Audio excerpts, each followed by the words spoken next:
I'm starting with a carrot that's already peeled, and I'm going to use the large part of the zester and cut little troughs in this. Now, this is about the most elaborate way to do a carrot, and most of us don't have time to do it. But tell us what this does. Okay, this is cutting a little trough in the carrot like this, so that when you slice it, and this would be something you'd use for a decorative carrot, it's actually a method used by Asian soups, and you see you end up with this little disc. Then when you slice it, and it looks like a little flower.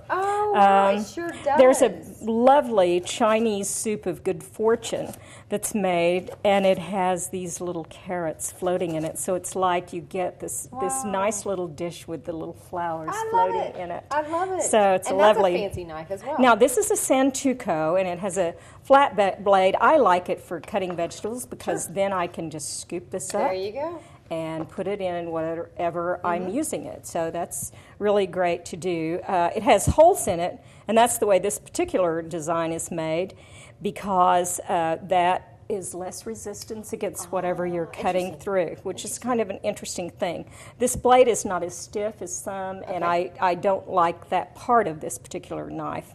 But wow. Other than that, it's neat. So now, like the other thing that this one does, notice it's cut like this, so if you're chopping a vegetable really fine like we did that, it rolls nicely on the counter for doing that. The next cut we're going to make, and this is one that, you can buy the little carrot sticks already done, or you can make your own. There you go. And so I like to make my own because I feel like they're fresher, like that. So Once I cut again, them like your that. Fingers again, down. Yes, absolutely. You're learning. I know. Yeah, you're doing great. And so you have the carrot stick like this, or you could take that a step further and cut those in little tiny squares or strips like this, and this would be called a julienne. And that's great for just sautéing a little bunch of carrots or steaming them.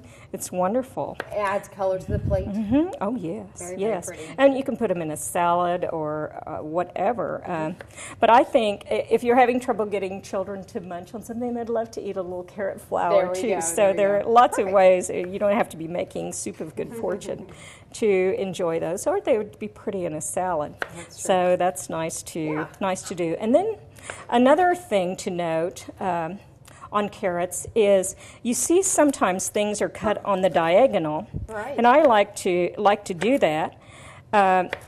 What that does is there's more surface of the carrot exposed to caramelize in the sautéing process if you're doing a stir fry or something. So that makes it really great because that part of the carrot is going to absorb more flavor. See how you... Because I've definitely eaten those before. I never understood why they did that's the reason. The same is true of the celery, and I'll show that. Of course, there are two ways to do that, and I've washed this really well.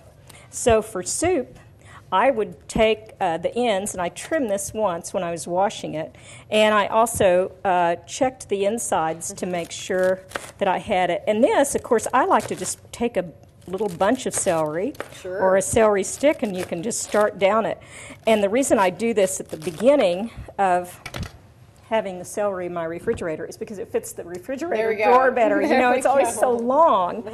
And so this gives me some celery, and it's perfect for doing for a soup or something because these leaves flavor the soup. So you've got that, and you can even do that and put it in a little baggie and save it for a few days if you want to when you're cleaning it up. There we go. A party, so that's a nice way to do that. Let me move this aside, and we'll go ahead and cut our squash. Sure.